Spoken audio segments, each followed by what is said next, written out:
Cool. We are live. We are streaming live. Hey, say, would you message him and just? Yes. Okay, cool. All right. What's up, everybody? We're live on Facebook too, just so you know. Are we? Appreciate it. Thank you. So we were just kind of chatting a little bit before we went live, and we are talking about citations and how sometimes a citation can improve the DR, right? Because you're gonna get some backlinks. And the way I look at it, Spencer, is kind of like this: is if you go to a town, let's say I go over to Portland, and I say, like, where's the best pizza place? And Eugene says that it's like it's Greg's Pizza Place, and then I'm like, okay, I've got a little bit more trust. And then I ask Patrick, and he says it's Greg's Pizza Place. And then I ask Randy, and he says it's Greg's Pizza Place. And then now I start to have this like trust. And when you put this address on all these different places, it's not necessarily. I think that there's absolutely citations that are going to have more credibility, but I think it's not this. I don't have the same correlation with backlinks. I think just like having the address listed on different sites gives Google trust signals of, like, is this a real location? Does this location actually exist? Right. Mm-hmm. So, and I think that maybe they've been a little bit devalued from where they used to be, but I still, like, we put citations on every Google My Business that we get. And yeah, so that's my 2 cents. Cool. All right. Well, welcome everybody. We have been away, right? We were at the conference, and I've kind of gathered the crew from the conference. I'm going to go through wins, and then I'm going to kind of interview some of the guys from this, because I think we all had some different takeaways. You know, for us, it's awesome to connect. Like, a lot of you guys, I hadn't met in real life before. We were just kind of like 2D internet friends there, and it was kind of cool to actually hang out and break some bread, talk some strategy, build those friendships. So it was awesome for us. I was saying this earlier. I'm just like, so for all you guys, I'm so appreciative for you guys coming out there and kind of supporting us and hanging out. It's just like, you always wonder when you're meeting up with internet friends in real life, are these guys going to be weirdos? Like, is one of these guys going to like be doing something that we can't see below the waist? Like maybe Spencer actually wears his socks over top of his shoes, and I've never been able to tell. Right. So it was cool. There was no weirdos from the group we selected that joined us. And as you guys may have saw in the group, we got to hang out at the show. We went out for dinner. We had some drinks together, and we got an Airbnb. So a lot of us, like, we stayed in an Airbnb together, and we were up late talking shop and talking strategies. So it was a really awesome experience. Thank you to all you guys. I know you guys came. Spencer, I think you had counted it. It was like nine people that weren't a part of my team from 7 states that had traveled to hang out, and we had less than 2 weeks notice. So I thought that was super cool. Kind of looking back on the last like 5 years, almost 6 years now, of building out this platform, you've got these like accomplishments. But for me, one of the biggest accomplishments is just kind of seeing that the way people have reacted to the platform and to us. And I feel super proud and grateful for that. So that was like that was a big moment for me to just kind of see the support from what we've been building, what my team has been building, and the community that we've created. So super cool. That's a big win for me. But I'd love to. So we've had, I know Jeff shared wins last week, but who has wins for over the last 7 days? Who has done something cool in their business? Josh, what's up, brother? What's up, guys? How you doing? Yeah, man. It's good to see you. Hey, thank you. Yeah, good to see you all again. Good to see all the familiar faces from the summit as well. Yeah. Yeah, I mean, like, I had some wins that were kind of snowballing off the summit. Like, I was still sorting out like trial lead gen clients and opening up new locations and things like that from some of those clients that I've been working with over the weekend, that week. we were doing it. But I just had some great wins just talking strategy with the other people there, and especially you, Patrick, and just sharing things around niches. I think it's such a big one, the due diligence around getting a niche started and what to focus on there, and looking at what the ticket price is, search volume, seasonality, and things like that. But just it was so good just to be around with everyone who was just keeping things going, growing their business that way. And so yeah, I picked up a new client last week, another one. We have a meeting this week, and these will be like flat fee lead generation clients. And one of them's for a site I've had for like a year that I've been getting leads for. I just have not found the right person, but found the right guy to work with who valued it. And in fact, actually, I'd send him some leads right at the beginning of the site, but his business wasn't in the right spot for it. But now he's all in, and I think he's going to want me to go and open up some other services for him, maybe do his own website or something like that too. So That's cool. It's been good. Super cool, man, to hear that. So I know that I think you mentioned, Josh, that you've got to jump off the call early, right? I do. I got to head off in like 5 minutes if that's cool. I'd love to hear.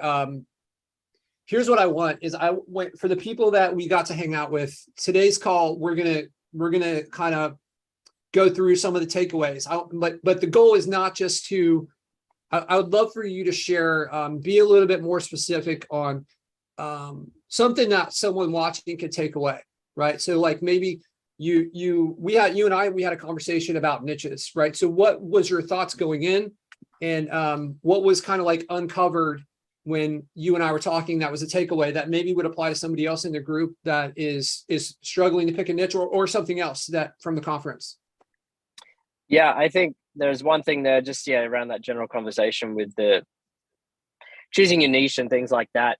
One thing I did after one of the nights I was over at the house, so I live in San Diego, so I didn't stay at the Airbnb, but I was hanging out with the guys there for a bit. And one night we really talked about niches, and it kind of just something just clicked that I had a few dud sites I just needed to get rid of and just offload, and then pivot into more due diligence on the ones that were working. So I think that not being precious about what you've got already is important, that thing there. But definitely looking at the ticket price and how competitive a niche is was like, I know they're kind of fundamental basics there, but if something is working and it's working for a lot of people, I mean, like for instance, the concrete niche is not something I'm in a lot, but I know a lot of people are doing that, and I know it's pretty competitive there as well. But like the numbers kind of speak for themselves. You know, you're going to have like a ticket price of at least $2,000 at least type of thing. Customers don't really care. Well, if you've got something at that value, automatically whatever lead that comes through is going to be worth more than something that's like a $200, $300, $500 kind of job.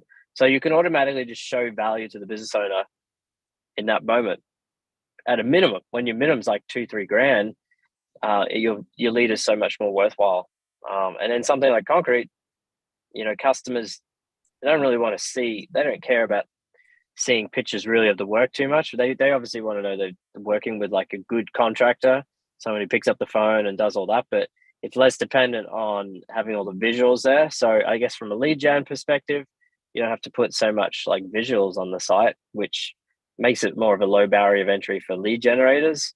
So I guess you got to pick where you go into, but if it's working for a lot of people, then you know, I think it's good. You can test out a niche that way. Awesome. Yeah, that was, I'll tell you, Josh, that was one of the mistakes I made when I first started. Some of the first lead gens I built were like low ticket costs, and I was producing a ton of leads, but I couldn't get the person to pay me $1,000, $1,500 because the leads weren't worth that much to them. They have to have enough to have a profit margin. So if you start producing leads that have a higher average ticket cost, then the amount of money that you can charge goes way up. And it's not true that just because the lead value is more, that the competition is more. It's actually, a lot of times it's the opposite, because the easier businesses to start that are going to have the lower ticket prices, well, they're easier to start, and that means there's going to be more competition, right? And that means that the business owner a lot of times isn't going to be as sophisticated. So I think it's a huge point. And, you know, I've brought it up in the past, but yeah, man, I'm glad that you made that shift. Josh, what about the speakers? You went and saw a number of the different speakers at the conference. Was there anyone that kind of had any golden nuggets for you that you think would have an impact on any of the people in our group? I'd say like Jocko Willink has been one for just a sorry, someone's calling me. Like a leadership perspective, leading a team, leading an agency. Like, you know, if we got people that were paying their salary, like I have 2 people full-time in the Philippines who work for me, doing various aspects of the business, then like it's important just to take ownership of that too. But I think the way he phrased it, he was talking about leading his Navy SEAL team and things like that, is that everyone's taking responsibility. But I think from my team, what I took away from him was like, my team is not really going to care unless I care. So I want to know about their lives. I want to know what their goals and dreams are. And how can I, as their employer, like make that happen? What can I do there? And if they're buying into what we're doing, then you know, that's going to ultimately result in a better outcome for my business and me. Yeah, absolutely. Jocko was amazing for me. I read his book, Extreme Ownership. So we had our team there at the event, and one of the people on our team mentioned that how Extreme Ownership had like changed their life, and Jocko is the person behind that, and he gave a speech. So he's the Navy SEAL commander for, I think, SEAL Team 6. I thought that was really powerful, man. That guy has a lot of presence, and I was sitting in the front row about 6 feet from him, and he was like proving a point, and he like screamed at the guy next to me. He's like, "You didn't do this." And man, that was intimidating. That guy is he's as tall as he is wide, but he doesn't look fat. And he just like, what a presence that guy has. And it's super cool to, you know, when you get in front of people like this, you get in front of people that are having a big impact on the world. It's not like you're going to walk out of there and you're going to be like them. But I think the more reps that you get in front of these people, there's a certain energy and a certain level that you feel from them, and you can move in that direction, right? They say you're the average of the 5 people you spend the most time with, and putting yourself in a situation where you're going to be in the presence of these super high performers. It's what we should do. If that's what you want for your life, right? How can you get yourself in that situation? And I felt it with Jocko for sure. There was a couple people there I know that I didn't really get much from, and I know other people did, but he was one that really stuck out to me too. Cool, man. Josh, any other big takeaways from our time together in San Diego? I mean, I would just say, like, I was finishing up the Q3 accountability group, and there were a bunch of us in the accountability group who met at LeadSnap for the first time in person. So you just never know what can come out of doing that. Just get it, like you're just saying, get around people who are, you know, doing big things and have big dreams and aspirations. So yeah, like I'm about to start my 4th quarter group tomorrow. So really looking forward to that. And I've made, like, you know, these lasting friendships and business friendships with so many people there. So I just encourage everyone to get involved in that. Yeah, that's awesome. It was awesome getting to hang out with you. How was the accountability group? Just for the other people, I know that there's people that are on the fence about joining. Was that something that was helpful for you? Yeah. I mean, just getting together regularly with the people in my group, like I would always take away, well, like at least some new strategy or some new motivation or some angle on what I was doing that I hadn't considered before.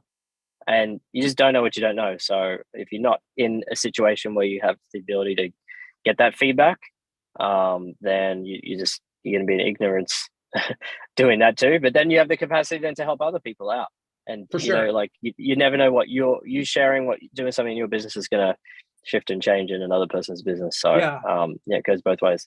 Josh, do you think it's true? And maybe like from both within your accountability group, this is what I've noticed. And when I've been in these groups of people like this where we're learning together, and then also going to like a mastermind event, we work really hard to build up our strategies. And I'll tell you guys, for the most part, I'm an open book where I'm just trying to give you guys the different strategies that we're playing with. Some of them, like, we're kind of in testing and we're kind of working on and fine tuning. But once you start to be around other people, there's less hesitation to try to share this, right? And to like the things that you have in your back pocket where maybe you don't really feel comfortable sharing that on a call because it's like a ninja strategy that you've worked really hard to come up with. But then we're all hanging out and we're kind of like trading secrets. Those things just kind of flow out. Do you agree with that? Did that happen in the accountability group? And did you feel that in San Diego at all? Yeah, definitely went up in levels there. The accountability group, you share more than you would do on a big group call. And then in person, yeah, exactly. For sure. Awesome, man. Well, I know that you had a time schedule. I appreciate you jumping on here to kind of share some of the stuff. Hopefully there's some people in the group that will take away something from this. So cool, man. We'll jump back and we'll go back into more people, but I wanted to make some time for Josh, but let's get into the wins. So Josh, you had the win. You got a new client. We have some takeaways from the conference. Who else has wins where they've done something cool in their business over the last week? I mean, I closed one deal, and I also got a couple things set up. Trying out a new backlinking service that we met at the conference. I know Spencer's going to talk about them because they're awesome. I'm sure Patrick will too. Because I'm gonna use them for a lot going forward. And then also I'm trying out a call service for like one of my clients. He's a good friend, doesn't have time to answer the phone. I don't want to do it, and I found out there's an affordable service. It's just sometimes it's hard to find this stuff when you're just like looking online and searching. So being able to actually go there and talk to people at the conference, I was able to now implement those things, which is a good win because it seems to be working out pretty good. The links we'll see, but man, there was just so much proof that they gave, so I'm definitely worth trying. Absolutely. So I think we're going to be offering for us, it wasn't so much about like going to the conference to try to sign up users. A lot of it is creating partnerships, and some of these things we're going to be having a partnership with these people and offer this directly through the platform. Actually had another call today about a potential partnership from the conference. A lot of exciting things, a lot of ways that and look, none of this stuff is going to be for everyone, but I think there's a lot of these people like who you're referencing, Patrick, that we can build directly into the platform and kind of just add value for the people that it makes sense to, whether it be a call service, some like white label SEO services, stuff like this. Some of the stuff from our agency where we've got some extra bandwidth to help out, where we know that the stuff works because we've used it ourselves. So congrats on the new clients, Patrick. I'm going to come back to you, talk to you more about the conference. What about everybody else? Does anyone else have wins over the last week? Cool stuff moving forward in your business. Yeah, I got a couple. We finished signing a contract to be a partner in another business, which is great. So we're going to be taking 8% profit for a pretty decent niche, especially a niche that is very popular here in Portland, Oregon market. So some low-hanging fruit from my research. That's going to be great for us. Patrick's aware of this. I did probably one of the scariest things I've ever done in my entire life this week, you guys. Got me even into some hot water with my fiance, but I signed up a very expensive mindset coach. And it's time to fucking go. That's all I gotta say. It's time to go because it's time to level up. And when you're paying that type of money, you're gonna level up or be broke. So it's exciting and scary at the same time. But my mindset coach and I jumped on a call yesterday, and we just having somebody that was able to listen to the model that we do, the rank and rent style model, having him listen to what we do, he gave me some insight on how I can like frame things differently, give away some of our products for free in order to build the value extremely high to where that person basically tells us what our service is worth. And so I have no doubt that just kind of figuring out how I can reframe my offer is going to increase my, like, not even bringing on any more clients, maybe a little bit more clients, maybe even keeping the same amount of clients, figuring out a way of increasing my revenue by a ton. So can you unpack that a little bit, Spencer? Or like, if you want to hold this close to the sleeve, that's cool. But just to give a little more context on what are some of the things you can give away, and like, how can the offer be changed so that, like, what are some actionable takeaways for people? So one thing we're looking at doing is essentially rolling out an offer to where we optimize your GMB. They're going to see a huge uptick in phone calls.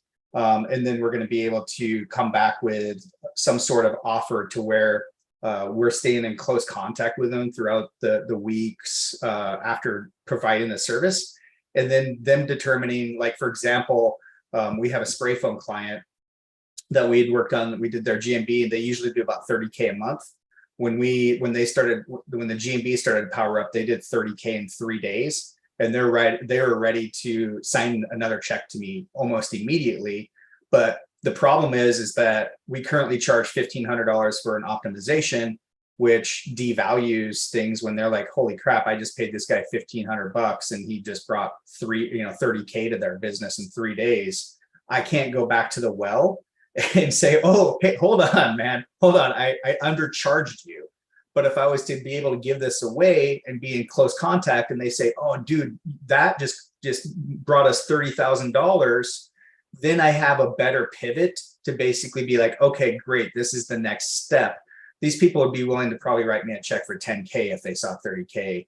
And so being able to reposition the offer and not, I guess, part of me feels like I dropped my pants in the beginning and don't get to see, they don't see the value because I've already charged them what is in some opinions not enough money.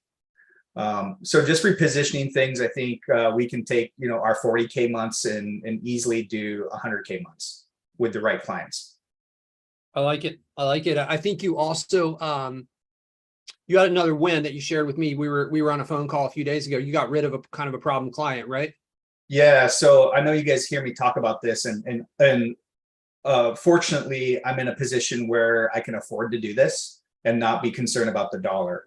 I was talking with Patrick. I kind of told him this scenario. I had a company that we were working with that just always super kind of aggressive, wanted a lot of my attention throughout the week, and was smarter than me. She even told me, she said, I've been probably doing this longer than you have, and I know how to do it. And I'm like, well, then why the hell are you paying us? She claimed that we cost her $45,000 in the switch from the previous marketing company. And granted, we've only done things for 2 months. and so I initially took blame up front, because I feel like, if we can learn from every situation, it's going to make you a better person and a better business owner. I said, maybe I wasn't, maybe I wasn't transparent in saying that there should be a drop off whenever you're switching companies. And if there isn't, it's like you're asking me to jump on a treadmill that's already going without turning it down. It's impossible. Everybody has different strategies. I understand that there's going to be a drop off, but for you to claim that we cost you $45,000 is unfair. And I feel like that was your Hail Mary, that I was supposed to save your company. Because if you're bleeding 45K a month, you guys, like, I don't care what business you're in, your company's in trouble.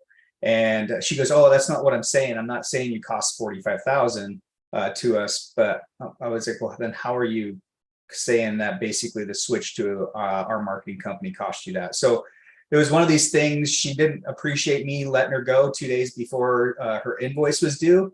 I offered to provide the services all the way up into the point, because there's still some pending work that we're working on. She pulled the plug on some of this stuff. Unfortunately, she I mean, it's amazing how when you fire somebody, they show their true colors, and it solidifies you made the right decision. And nothing feels better to get rid of the dead weight. Truly, it's like the money that she was paying me wasn't worth the headache. For sure. And there's like, right, 20% of the clients cause 80% of the problems, right? And I think that the people that are going to have like the price objections, a lot of times I've noticed this, not only in my agency, but also running the software, is the people that have the price objections are the ones that are paying the least, not the ones that are paying the most, right? The ones that are like living in scarcity and are like they're the ones that are struggling, and maybe that's, hey, I want to help everyone, but there's also, we got to choose our ideal clients, right? And the ones that are going to make the most sense for us. And firing a problem client just removes a drain on your energy that, like, I think what you said about how maybe not everyone's in a spot where they can afford that. And I would, on some level, I would challenge that and say, you getting rid of them allows you to make more money. And almost like you don't have a lot coming in and you're dealing with like a problem client, like that's probably not a profitable situation, right? Unless this person's like irritating you nonstop and they're paying you $10,000 a month, and like that's a different situation. To just be cognizant of the fact that it sounds like you kind of have a job, but yeah, so awesome for that. Okay, so anyone else have some final wins before we kind of get into this? I'm just going to do kind of like an interview of the people that were at the San Diego to try to pull out the takeaways that we had working together. So if there's anything you guys can apply, any final wins before we jump into that? Okay, cool. All right, let's go over to let's start off with Eugene. Eugene, how was it for you? What were some of the big moments and key takeaways from spending that time together for a few days over there in San Diego? Yeah, I mean, I think the main thing that I got benefit out of it was just like you were talking about, like, hey, you are the 5 people that you hang out with the most. And it's like just being around, just even the LeadSnap's crew, just everybody, people doing pretty big things, within our own business. And then like seeing some of the speakers and talking to some of the business owners out there, and everybody's just doing really big things. Like, and it's, it's set like a new standard for me, it's like, when you're just here by yourself, you're your own boss, like, and some of us, we're at different levels, right? So, you compare yourself to like the other people in the group and stuff, and you're like, okay, I'm doing a good job, but then you talk to somebody who's like, got a 7-figure SEO agency just on the side that they don't even touch, right? Like, and it's like just one of their side businesses. And it's like, wow, okay, like this guy put, all the systems in place to make that happen. Like, and that's my goal, is eventually to get my business to the point where hopefully the agency can keep growing even without me having to be there like on a day-to-day basis, right? Including on sales and on the delivery side. So it just taking my just seeing everybody doing that just took me to a whole new standard. And it's like, look, I gotta step up my game a lot too, just seeing all these people doing big things, and so yeah, I think that was the biggest takeaway. And I guess one technical takeaway that's kind of related to that, I saw one of the speeches by Ryan Deese, I think it's pronounced. Dice. Yeah, he's like the CEO or the owner or marketing.com or something. Digitalmarketer.com. Yeah. Yeah. I guess they were one of the big sponsors there. But yeah, he was talking about how he automated like the way they put their systems together, and so like the first level of systems is just like the technical side, right? So like, okay, here's the SOPs on how to do the backlinks and stuff, right? And then the next level of systemizing is systemizing the optimization, right? So everybody has to create a score, like a manager will create a score like manually every week like to see if people hit their KPIs for that week, right? And they rate their score. Is it like red, yellow, or green, right? Good, like there's a system, right? And every week they evaluate it, and then they go to the people and they're like, hey, why are you in yellow right now? Why aren't you on pace, right? So what are the action steps you're going to take to like make sure that you get on pace next week, right? And then so then you're putting people, your team is optimizing and making sure they're hitting their goals, even without you having to like kind of manage them.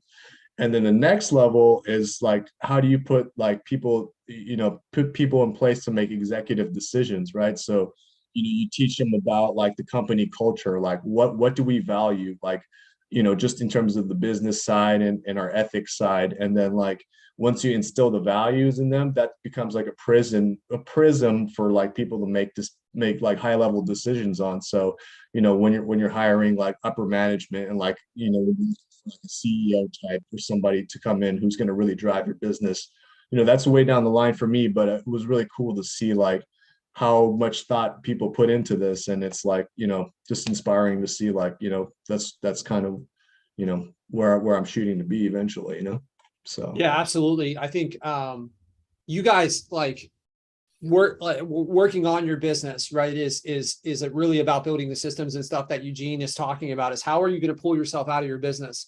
If you're working in your business, then you're not really. I kind of divided up, and maybe you guys have heard this before, between like spending time and investing time, right? So when we're over there like building backlinks and this type of thing, that's us spending time. We're trading our time for money at that point, right? When we're investing time, we're building the systems that are going to run themselves, right? Or we're learning, right? So that's like a way to invest time. So how can we shift from like spending our time to investing our time, right? For us, I think investing our time out in San Diego as a group, right? We were all learning, we're all getting these strategies. So Eugene, it sounds like the biggest takeaways for you from the speakers was from Ryan Deiss. Were there any other ones? Were there any other like moments like that really clicked for you while you were there?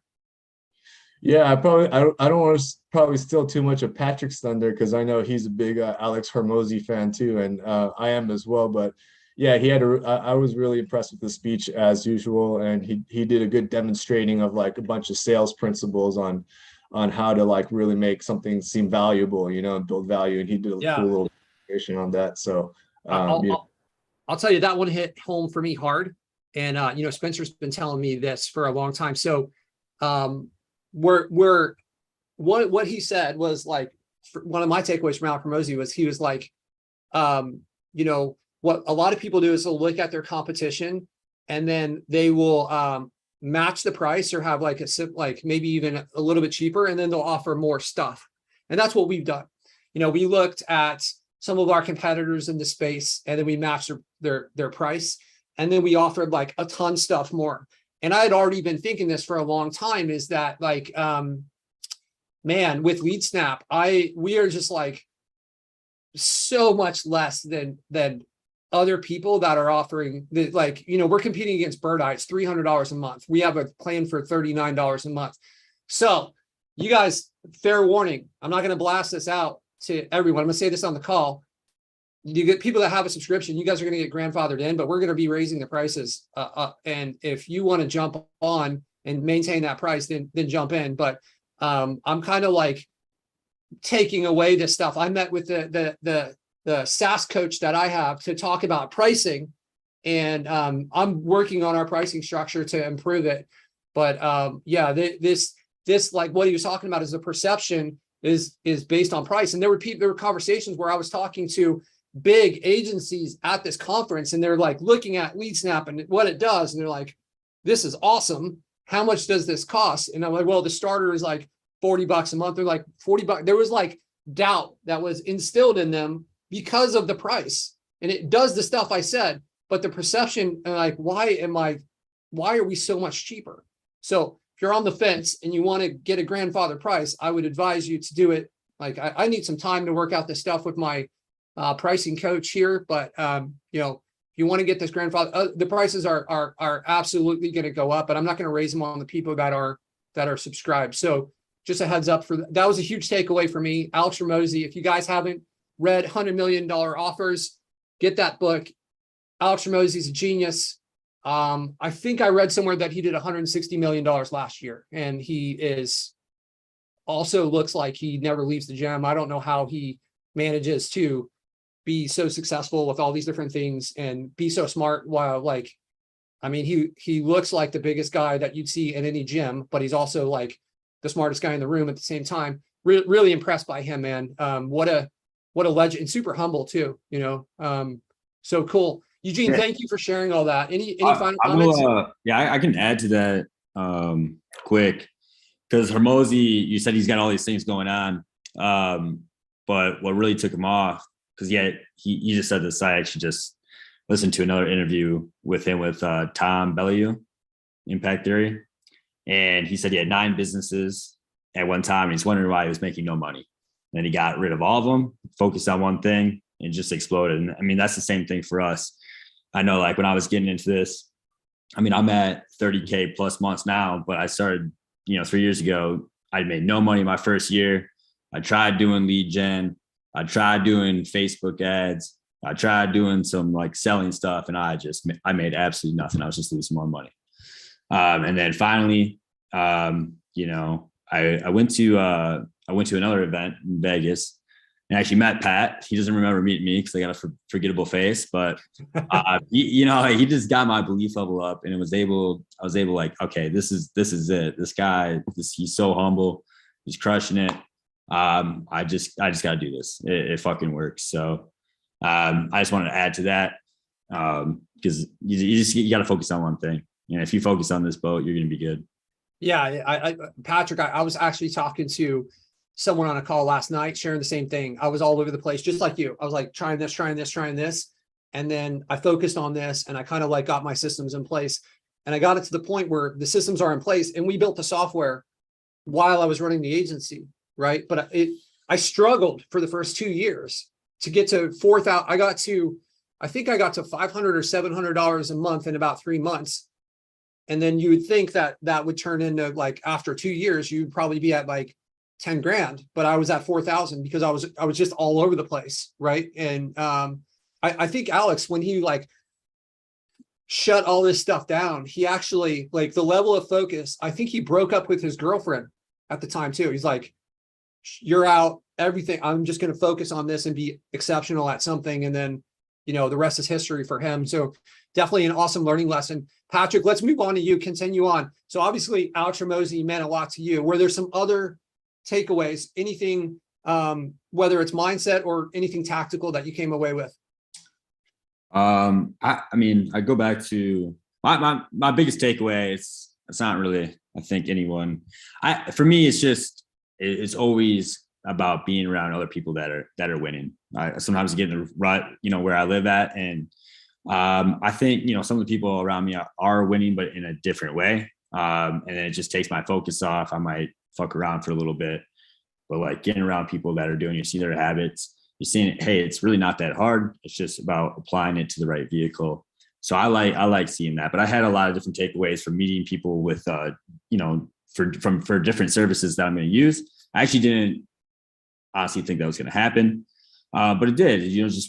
Going out there and meeting people, building relationships, and you just realize that there's solutions, for everything to really make your life easier out there. And I do want to say one thing with Ed Milet. The guy's like, it's just so motivational. It makes me want to run through a brick wall after you hear him talk. I think you just crush right through it. But I'm really not into that big motivation thing. But if you can take this lesson, he told a story about he told a couple hard hitting stories, but he told a story about his kid who's just very uncoordinated, sucked at golf. But he had a pretty good swing. You get last every single time, and they're playing against, it's like a father, I think it was a father-son one. Or was it just the kids, but it was all like, they got a lot of money. So it's all a bunch of pro golfers, kids, golfing there. So he'd get last every single time, and they're so happy. They're saying, they were talking about how it's just about having fun out there. Right. So you just miss, you'd hit it into the water. Oh, good job, son. You're doing great. But then, one of the fathers started talking shit. He's like, he said, I don't know what the kid's name, let's just say Nick. Don't worry, Nick will pick all your bags up or something like that. And then, Ed got pissed. He's like, we're going to win today. Like, just gave him the confidence. He's like, you can do this. You can give this swing. His confidence went up and all of a sudden he hits it right on the green, right? Just a different belief level. Cause he did have a good swing. It's just, he didn't really have the confidence, and he told it. I don't know if it's true, but he showed the medal afterwards, but he went from last to first place just with the confidence, believing in what you're doing. All right. So, I mean, we have the right model. I know a lot of our belief level is in there. And for me, I'm like at this kind of comfortable amount right now. So it's just getting around people that are doing something more. I'm like, raises my belief level up. So just keep doing the boring work. Keep doing the same things, because it's just math, at this point. Yeah, absolutely, man. I'm someone that always relies on quotes. So I have a collection of quotes that I go to when I need, guidance, or I've decided like, this is who I want to be. And then I'm like wavering. And then there's this quote can kind of like come in and show me the way. And one of the man, like one for me, the man who says he can't and the man who says he can, they're both usually right. And I'll tell you, I had when I first started playing poker for a living, I grew up in a small town in Ohio. Nobody, no one in it's probably not true, but in my mind, no one in the history of this town has ever like played poker for a living, right? We were in an affluent area where people go to college, they get degrees, they go like work as like whatever, engineers, doctors, lawyers, accountants, professional jobs. That's just the pathway. It's right. I grew up right next to this big Air Force base, and a lot of it was just like, no one is quitting their job. And I got a degree in accounting and management information systems. I was working as an accountant. I started to beat my friends, and we had weekend poker games. So I started to beat my friends in poker, and I was doing well. And like, I had the self-doubt that like, I started making more money playing poker than I was being an accountant. And I was just doing this on the weekend part-time. And then online poker started to take off, and I put like $50. I was so scared to put $50 in this online poker account. And I like had my credit card out, and I was looking at it, and I was like, yeah, that's risky. I'm just like throwing that money away, but I did it.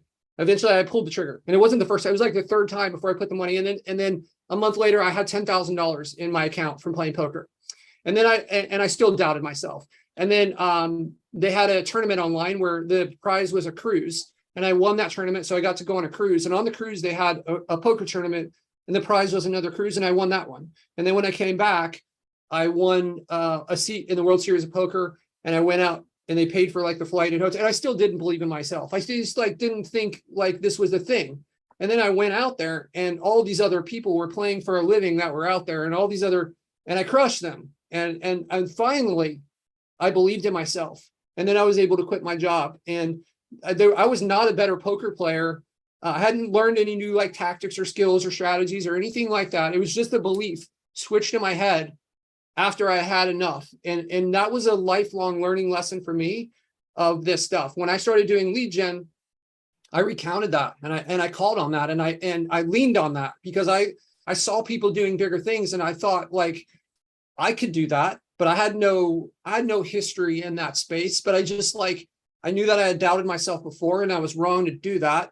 And that taught me that. And it's so crazy. There's people out there right now that have less skills than you guys that are more successful in this because they believe in themselves. They don't have that doubt. That's the difference. It's not like a lot of you guys, it's not a skill set thing. Patrick, I think I was telling you this a year ago, when like I had heard how you were thinking of things and the sites that you had built. And like, I knew you had been around for a little while, and you were at a few $1,000s a month.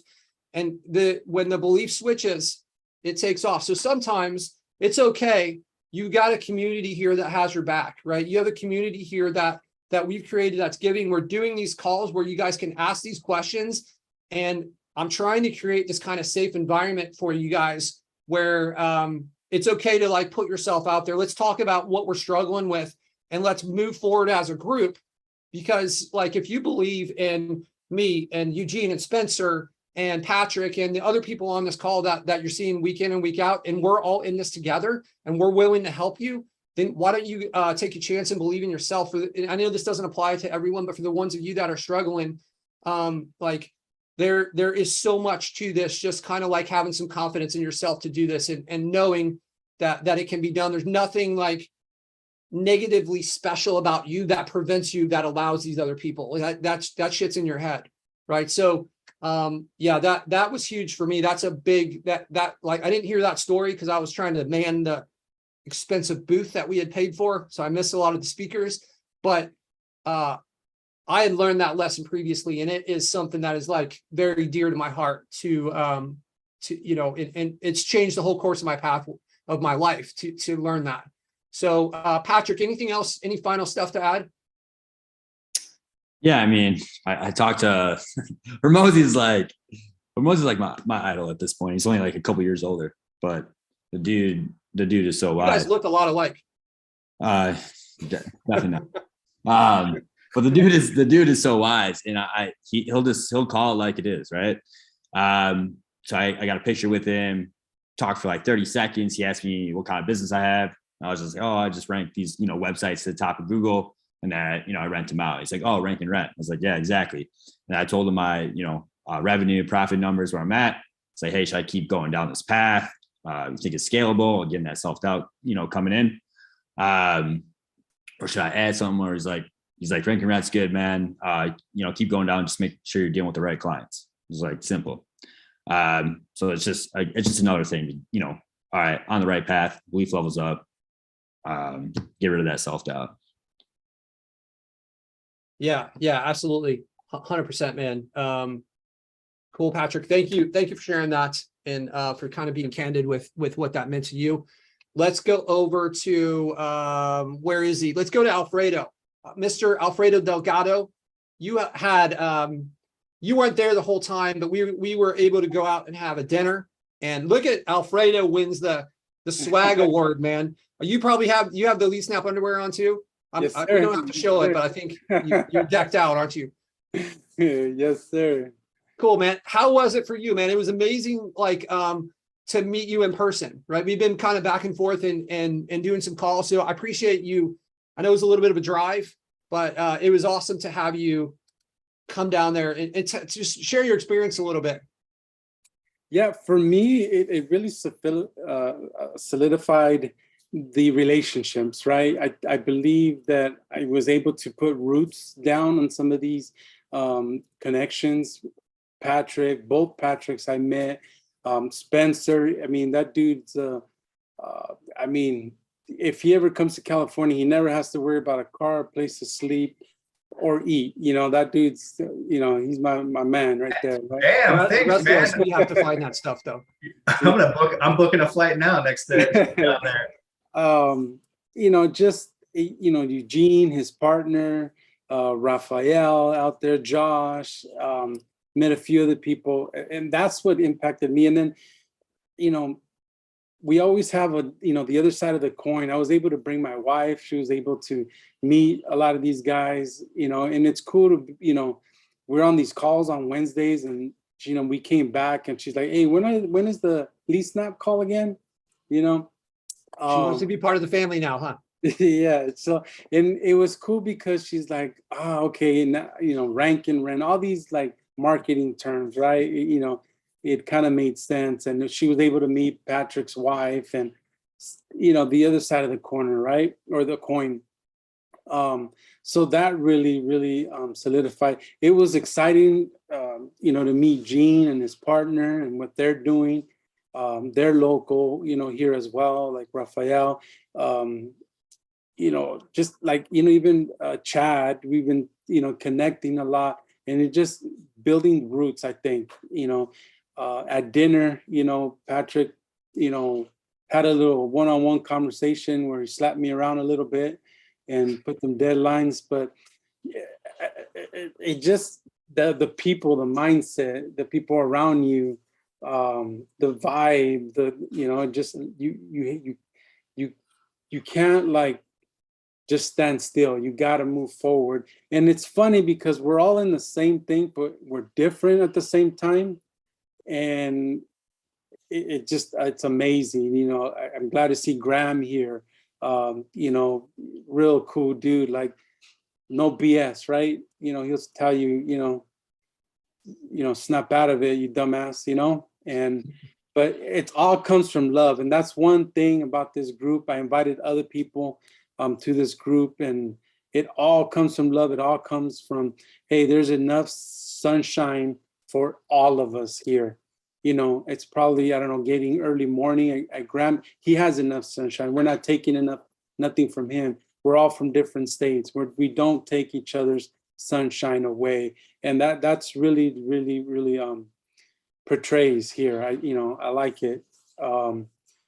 It just, yeah, I can't wait to, our next event. I can't wait for our next, whatever it may be, right? But that's what I took, that's what it meant to me. Man, it's just exciting. Awesome. Yeah, I think like kind of circling this back to Spencer, and I've talked about this before, guys. You've got to get your partner on board on some level, right? Everything we do, there's a cost, and that doesn't necessarily, most of the time, it's not monetary, the cost, right?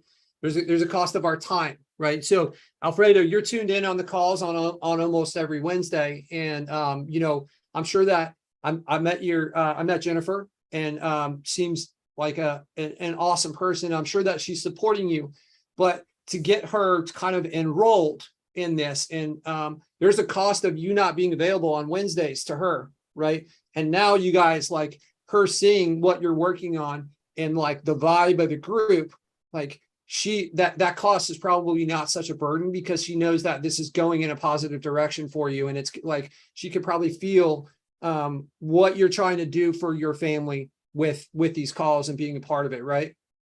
Yeah, absolutely. Like before, I would listen on my headphones. Now it's like on speakers because she wants to hear, that's a huge win for me. I mean, a lot of you have been around longer and are more ahead of the game than me. I mean, I'm sure you guys know, meeting Patrick, even Patrick's wife, and like having your partner know what you're doing, supporting you. It's like night and day.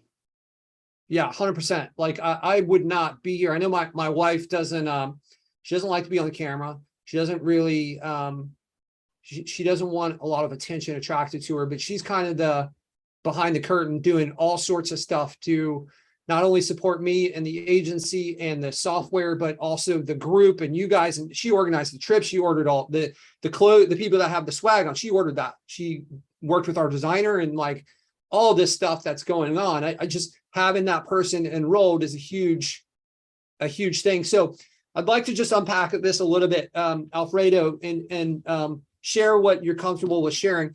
We had that conversation at dinner, and you said, like, I slapped you around a little bit, but like, let's unpack that a little bit. What were you doing? What was the advice, and what are the changes that you're going to make? What were the takeaways from that conversation? Because I think there's some, it's great to get like all amped up on this conversation and this kind of thing, and like, hey, hang out with people and you'll like, that's cool. But if there's some, let's also try to take any tactical stuff away. So for you, let's just like, what were the specifics? What do you think? And what are the changes we're going to make, if any? Okay, so here's the deal. We're all going to spend a certain amount of energy doing rank and rent, SEO, whatever the case may be. So with Patrick had the conversation with me was, stop, placing the safe bet.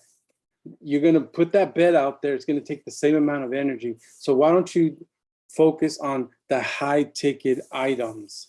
So, he shared one customer of his pays him a good amount of money, which is one of my goals. And he's like, Alfred, that's one customer.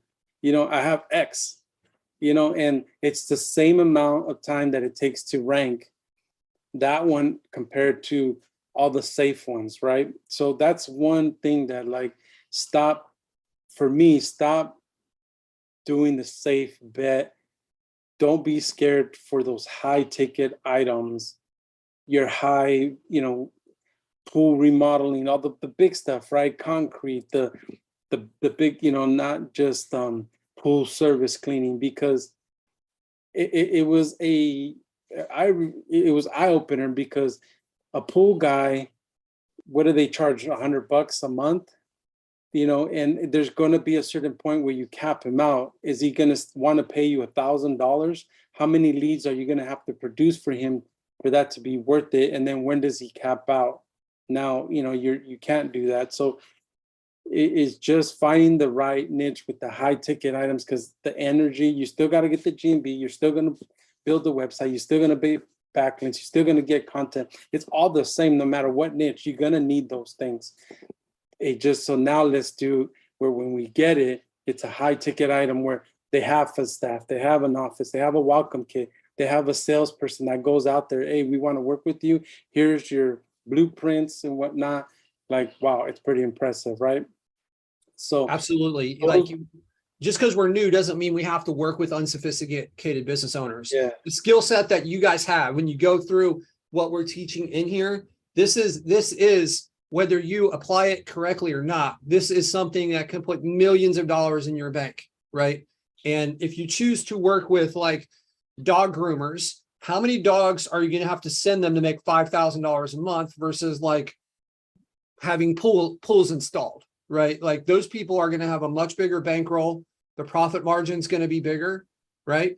So yeah, it's a similar, as Josh was saying earlier on the call, and I think it's a mistake a lot of people make. Don't be afraid of like these big ticket items. They're a lot of times they're easier to rank, right? Because it's harder to start a pool building company than a pool cleaning company. And then there's going to be less people that do it. So you're competing against, instead of competing against like 1,000 people, maybe you're competing against 25, right? So awesome. Alfredo, it was so awesome to meet you in person, man. And your wife, if she's listening on speaker. Yeah, she's here. What's up? All right, cool. All right, let's go over to my Brazilian brother over there, Mr. Rafael Santana. What's up, man? How you doing, guys? Good. All Okay. right, man. Talk to us, Rafael. How was your time? I know that it was kind of broken up a little bit, right? But what did you think, and what were some of the things that you learned while you were there? Kind of what Alfredo, like my niche of choice, it was house cleaning. And like you said, it's the business owners are not sophisticated. They don't know how to answer the phone. It's in my head before, it was like, okay, so if they stay with them a year, so that's $3,000, right? Because it's like around $300 a month for them. So it's like a year is like 3,600. So that's how I sell them like on the thing. But it's like not like when you think of like a concrete guy that can do like 3,600 in one day, it's way different, So, and then I have junk removal too. So after I came back from there, it was all, I actually on Thursday, I couldn't go back because I had to finish a bunch of stuff, because last week it was our 15-year anniversary. So we took a trip to Canada. And so I didn't want to work in Canada. So I had to work all that weekend before I left. Yeah. Canada, that's amazing. What an amazing international business trip that must have been.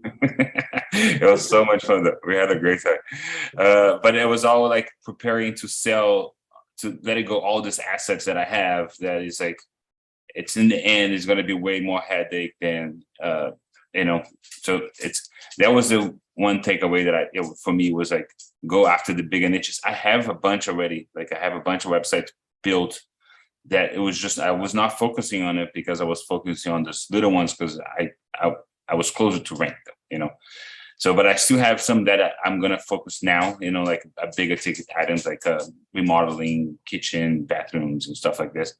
So that was, it was talking to you, opening my eyes, and I'm like, okay, focus, So that whole last weekend, it was like I have a bunch of people interested on it, like I posted on Facebook groups because I was in already on those groups. So I'm like, hey, whoever in this city, you want a website, I have one ready for you, just call me and then I'll give it to you, so that's how I did it, and then in the end, I kind of tried to sell them on SEO afterwards, because then since I already built. you know. But one thing that we didn't talk is a lot is like a lot of people didn't take anything away from him. It was what's his name, Logan Paul. What is his Logan name? Paul, yeah. Logan Paul. And but I did though, like even though like I didn't know who he was before, you know. And I one thing that I heard of him was like when he did the Japanese stuff there, you know.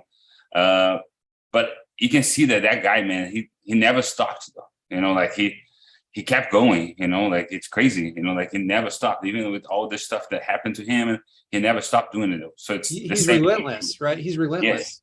So that's the one thing that I took it away. It was like, be like that though. I'm never gonna stop though. I'm never gonna stop. You know, this is, and so like it was. My wife was mad at me because I stayed too long there. She, you know, so she was like, you need to come back home, you know, the kids and stuff. But after I had to talk to her and with her, and she's apologized and said, okay, I understand that this is important to you. You know, like I can see it. I see you every Wednesday here on the call. You guys don't see me because normally I'm cooking. So I'm on the Facebook group. So I know I'm cooking while I'm on the call though. But it's so she understood now. And like Alfredo said, it's like now it's not as hard for her to like, okay, I can make some sacrifice now so you can do whatever you need to do. So it was amazing. She's on board now more, right? Yeah. So it was great to meet everybody, you know, great to meet Spencer.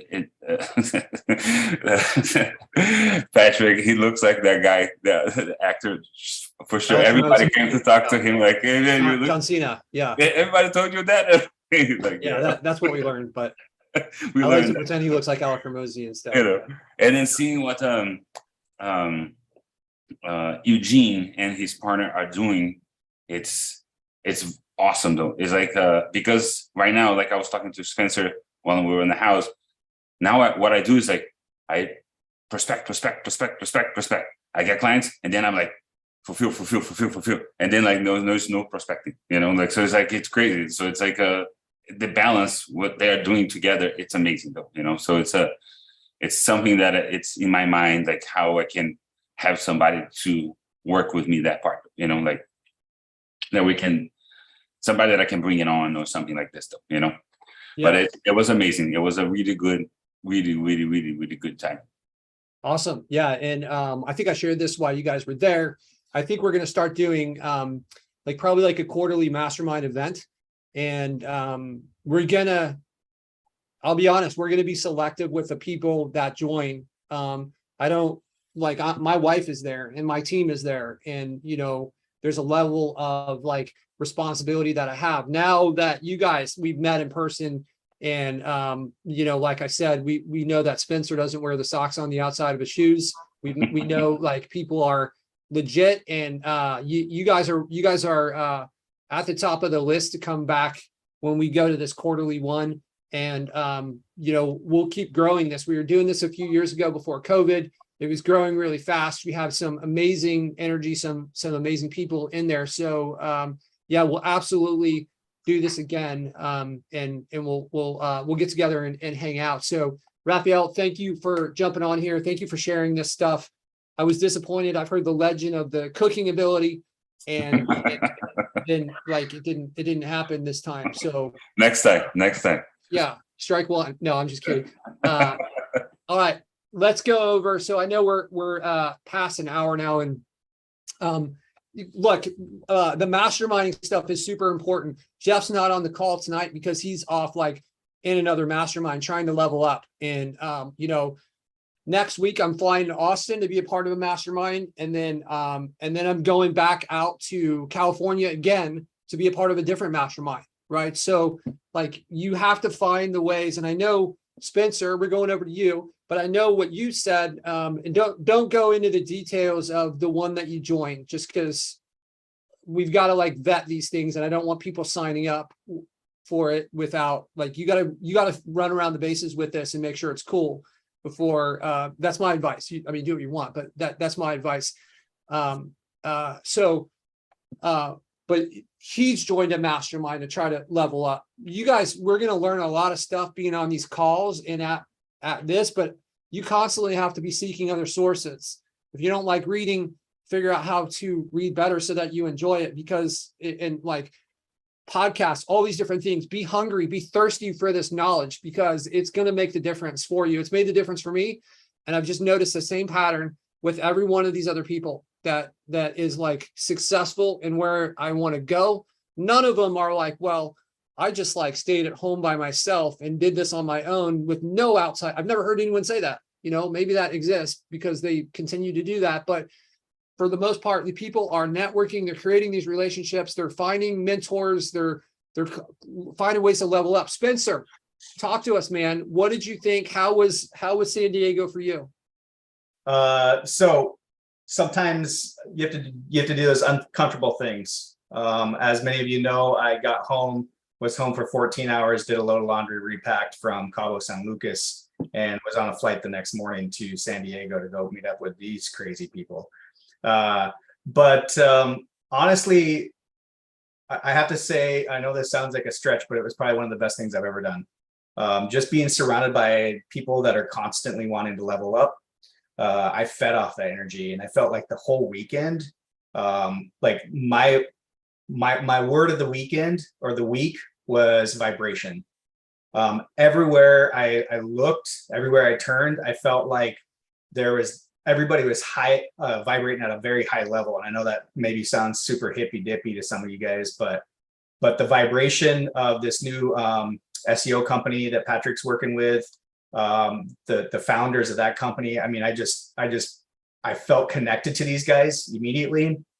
Some weird shit happened with the guy that I ended up hiring as a coach. Patrick, I don't know what y'all believe in, but Patrick and Jeff were talking about when we were driving back one of the nights to the Airbnb that I needed to be introduced to these couple. And literally Patrick had never had any conversations that this guy was going to be at TNC, and he just appeared the final day of the show and was there. Yeah, that was weird. We just talked about it, and then he was like, I don't know if he came out of the carpet or how he got there, but he appeared. They literally appeared, and I know this kind of goes back a little bit to what Jeff was talking about last week, where he knows. I think he was talking about a story of a friend that would play a game to see if they could like literally manifest like a front row parking spot when they're going to a grocery store. And just starting to really like use the power of energy to create what you want. And really that's some things that I've struggled with. People might refer to it, I've referred to as pre-programming. I actually was corrected this week on one of my coaching calls. That's not pre-programming. That's not what you were born with. It's what would happen to you as a child, that you're programmed to think smaller or whatever the case is. And so just vibrating at this higher level, meeting these fellas, being able to there was so many nights that we were up late and having to turn around the next morning and be up early, but I wanted to continue and just sit there and have these brainstorming sessions with Patrick's teammates, with everybody that was there. It was amazing. I would encourage anybody, if you guys can financially come to any type of events like this. And I mean, there's not like I was sitting there, and I think it was Eugene and some of the guys we were talking with. And I was like, man, I can't share this type of stuff with my fiance. She's like, seriously, you lost me. Like, I'm happy. Did you make money for us today? Okay, great. Love you. Like, go away. Right. But be able to just sit there and brainstorm, like, what are you guys doing about this? What are you seeing here? What's the data? And it's anywhere from Patrick as $1 million agency owner, all the way down to guys that aren't doing any more than a few $1,000s, and us sitting in this room and just taking away. I mean, there was a shit ton of takeaways. For me, really, it wasn't about, yes, there was great speakers, but it was really just the energy that I was connected into. And I came back immediately, and we've implemented a lot of the stuff that I personally learned or wanted to implement within the agency. And my agency is growing in a real special way. Like I told Patrick, we didn't make a lot of money this week, but we're putting in foundational things that are going to make it growing to that multiple $1 million agency a lot easier. Yeah, absolutely. That growth it's not like this, guys. It shouldn't be. And maybe it's like that for a season, but it's like this, where you're going to have to retool, and that's valuable time, and it's nothing to feel bad about. You're gearing up for the next sprint, right? So yeah, Spencer, it was awesome. It was so cool connecting with you. I know you and we've gone back and forth a lot, not only on like Zoom calls, but on phone calls and stuff. So it was super cool to meet in person. For me, you know, there's like this another like analogy I always have in my head is a lot of times in our normal life, maybe we're like one of my friends told me this when I was like joining into these masterminds and getting with the people that are kind of higher vibrating, is like I was like a zebra in a room full of horses. And now, like when I go to these things, I get to be around other zebras, and even the other people that are, so the people that have booths. I'll tell you, those booths at a conference, I don't know what your preconceived notions are, but those things are very expensive. I think it was $700 for electricity in that thing for 3 days. They wanted $5,000 for the internet for 3 days to be streamed in there. And that doesn't even include like the cost of the booth. And then it's just like every way they can, and you look around at the other booths that are there. Like we were right next to ClickFunnels, right? ClickFunnels has 100,000 agencies that they're working with. And we became friends with the people that are the top level, like Russell Brunson wasn't there, but we became friends with the people that are interacting with Russell on a daily basis. So now I'm like messaging back and forth with these guys, and they're guys that are my age, that are like Russell's right-hand guy. And like, we're one step away from one of the best marketers in the world. Right. And like, that's no awesome. play on words, right? One step away. Yeah, exactly. We're one funnel away from them. Now, yeah, so that was awesome. There's other founders of other software companies that were there, marketing agencies, like the SEO company. That guy, we became friends there, just like this company. And this guy doesn't live far from me, and he actually invited me to join him. He has this. This guy, I mean, this guy's amazing. You know, he invented that where you go to like Ticketmaster, and if you go into the seat and you can kind of look around and see what the view looks like. So he invented that technology, and then he sold it to those companies. Had like I don't know what it was, but I imagine it was a huge multi-million-dollar exit. Super complicated thing to build out, and like he basically sold it to all those guys, and he bought this huge sailboat, and he asked if I could go on this cruise with. I just met him.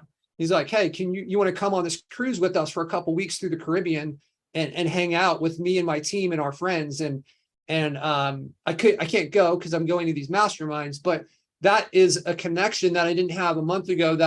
So meeting, like, talk about whether you want to get into this, like, you know, Spencer's like hippie, Forest Friday, vegan, like maybe, but there's something to be said with these people that, like, whether you call it, that are operating on like vibrations. There's people that are super successful, that are also really humble, that are not as far away as you think if you put yourself in that situation. And you can go to these things and create relationships with these people, and you don't know how that can change things. It can be amazing. And just being around those people, you know, they say that you're like we talked earlier, you're the average of the 5 people you spend the most time with. But another big correlation with success is your group of people.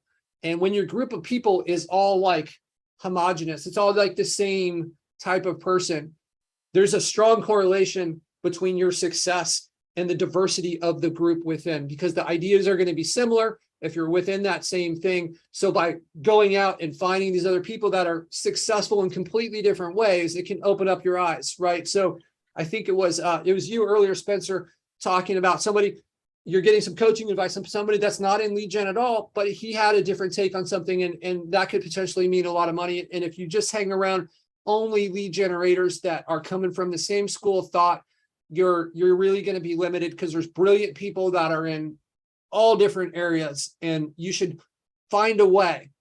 Just like we've got to work our butts off to try to get like a GMB and like jump through all these hoops, jump through the hoops to create the people that you want in your life in the circle. And if they're not there, like, It doesn't mean like I've got high school buddies that I love, and we just don't connect on a lot of things anymore. Like that doesn't mean that I'm kicking them out of my life, but I want to make time for some people that have a lot in common. I want to find those other zebras, right? I want to find the other people that I can really that know what it's like to be an entrepreneur. You guys that have made the jump to be full entrepreneurs, I feel like I struggle sometimes when I'm trying to connect with someone that has a job, and we're just like talking, and they're like, well, I got to go to work tomorrow, so I can't do that. And I'm like, that sounds terrible. To not have that freedom, I just had this conversation with Jen. I said it's really weird to even think about somebody punching a clock 9 to 5. It's like such a foreign concept for me since I've been a business owner for 10 years. It's really a strange idea. For sure. And like, hey, I want to go and take this trip. And I know, and I'm not poking fun, because I know there's a lot of you guys on here like Alfredo that's working your butt off and you're trying to like make this transition. But once you make this transition and you look back, then it's like, I can't imagine having to get permission to go on. Like what stopped me from not going on this trip to the Caribbean on this sailboat was not that I needed to request time off. That would have never been a thing. I already had plans where I'm committed to doing something. That's what stopped me. I can go on any trip I want, and humans are not meant to live that way where we need to get permission from other people, in my mind. Like, what do we need to do? That's what, when we talk about the money, like I'm not trying to buy Lamborghinis. What I'm trying to do is give myself freedom, right? Like Spencer loves to tease me. I kept the socks in my Amazon cart for 2 months.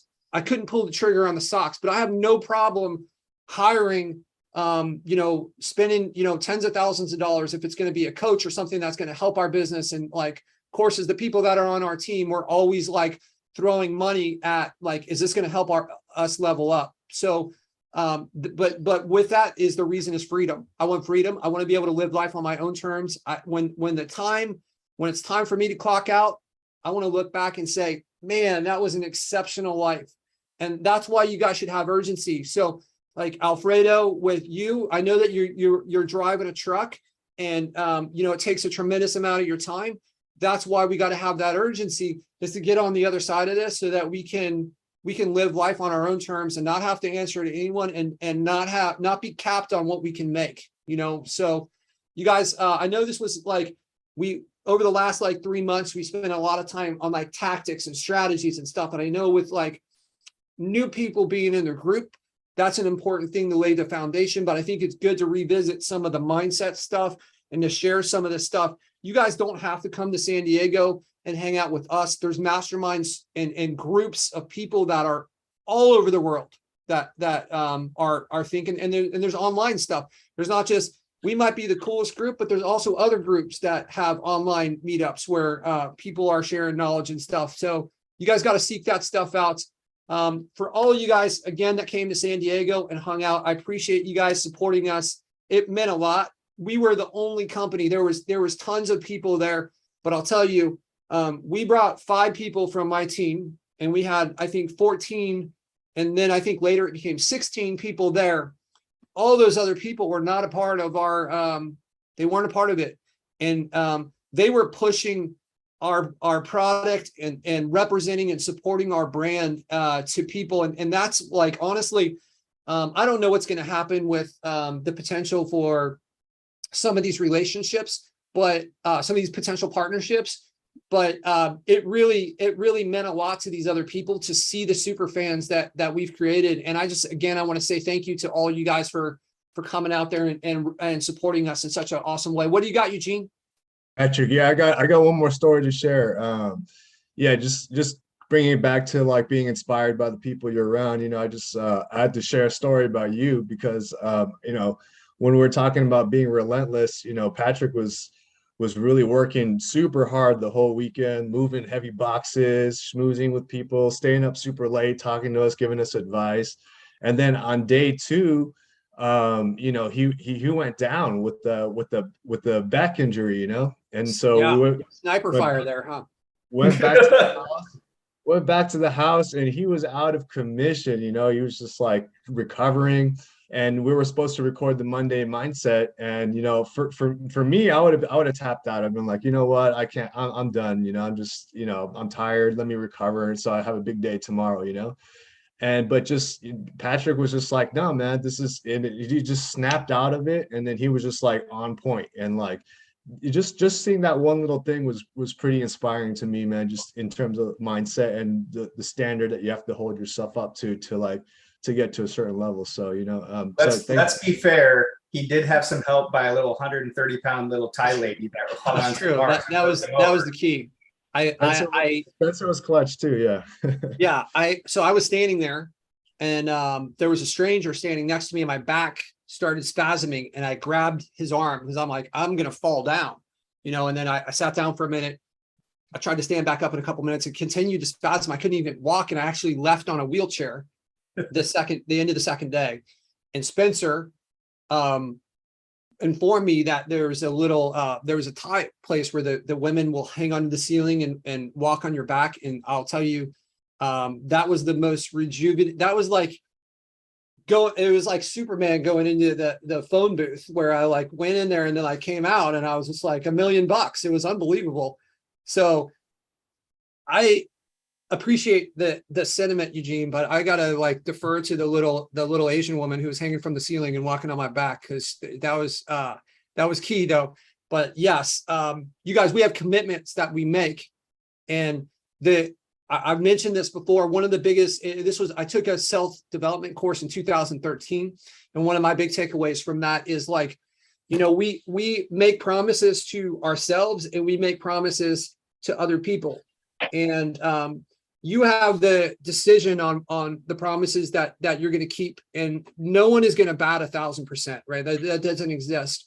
But when you hold yourself to a standard of like trying to deliver, you guys invested to come there and spent your time and your money, and I felt an obligation to try to be there and like go all out, right? Like we're going to have this limited time, let's go out. If you start breaking the promises to yourself, and you make these excuses on why it's okay to not do these things, then your self-confidence erodes because you don't, like when you say you're going to do something, you're not sure if you're actually going to do it, right? Because like, and if that happens enough times, then you don't believe in yourself. So it's a big part. That was the biggest thing I took away in 2013. I've done my best to try to live that way. And again,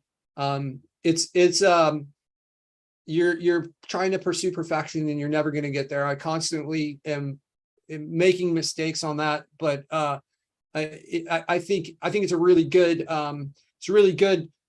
thing to strive for. So I appreciate it, Eugene. I appreciate all you guys. I know we're about at an hour and a half, and I want to wrap this thing up. So you guys, when we do the next one, I would love to have all the guys that came revisit. Hopefully we can get some new faces in there and continue to kind of build this community and this friendship and everything. So thank you guys for sharing. I hope you guys got some good value from this tonight. And yeah, we'll see you guys in the group. You got 7 days. Let's get some wins, right? Let's have some exciting energy at the beginning of the next call to share on what we did between now and then, right? It's 1 week at a time. We're going to move one day at a time, 1 week at a time. We got to move our businesses forward, get to a better spot in life. All right, guys, have a great week. Thank you, everyone. We'll see you guys. Thank you, guys. Everyone. Bye, Joe.